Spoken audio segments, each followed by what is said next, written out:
This Youth Generation, Deon Price, Motivational Monday Minute.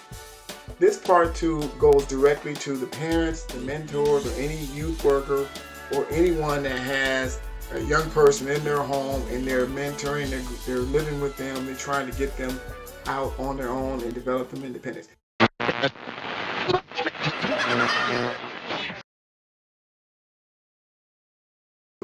Here's the problem.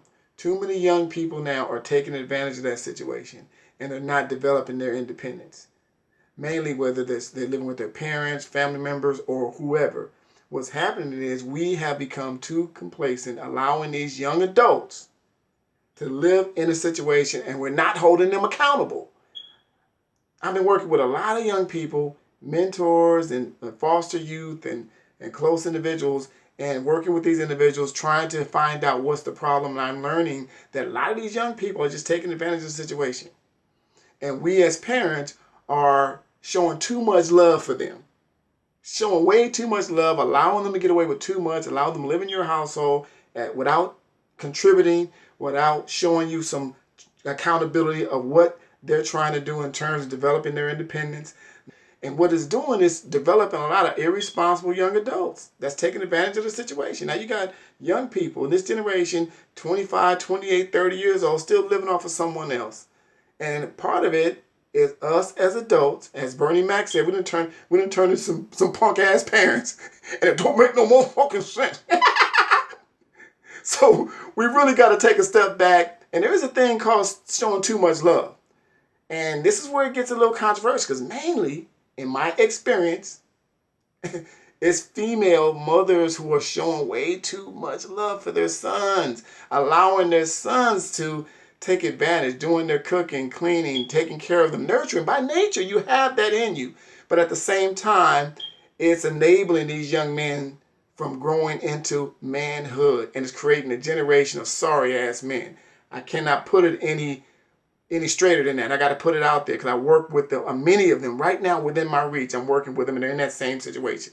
So I'm not just throwing this out just out of the blue. I'm speaking from experience in real life situations. So many young men are in that situation, and I'm trying to help them get out by reaching indirectly to the parents who are allowing them to grow into these insufficient individuals. Now here's what's working. Contract. You have a young person in your house, you have the power. You have every right to tell them, listen, you're going to contribute. If you're going to school, fine. You go to school full-time, work part-time, mandatory. And wherever you are, you contribute to the household you live in. I don't care whether it's the cable bill, $200 for rent, what have you. Do what you need to do, but you will be contributing to this household. You will contribute to the upkeep of the house. You will be washing and taking care of your own clothes. You'll be providing for your meals. You have to give them that responsibility or they will take advantage of it. We have to actually put it down. And what I recommend, what I've done to my very own, put them on a contract. If you're going to school full-time, you work part-time. If you're going to school part-time, you work even more.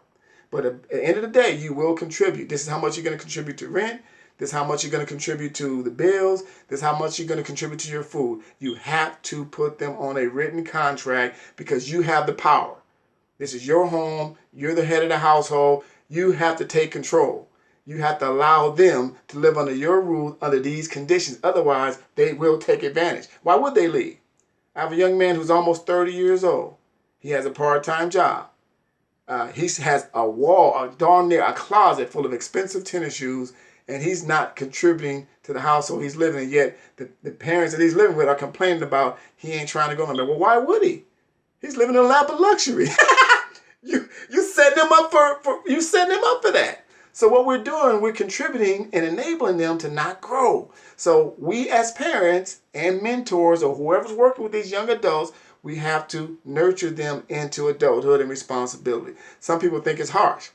Another situation where a young person is living with their aunt. The aunt say, okay, you paying rent, but she don't need the rent. But she wants to put him in responsibility. So what she's doing, and we agreed to this, that it will help. The money she's collecting from him for rent, she's saving it for him. So several months down, 6, 8 months, a year from now, all that money he was paying for rent is a savings account. So within a year, you got a few $1,000s to get out and do your thing. Here it is. If they can't save the money on their own, you save it for them by allowing them, mandating they contribute. What we're doing, we're building responsible adults.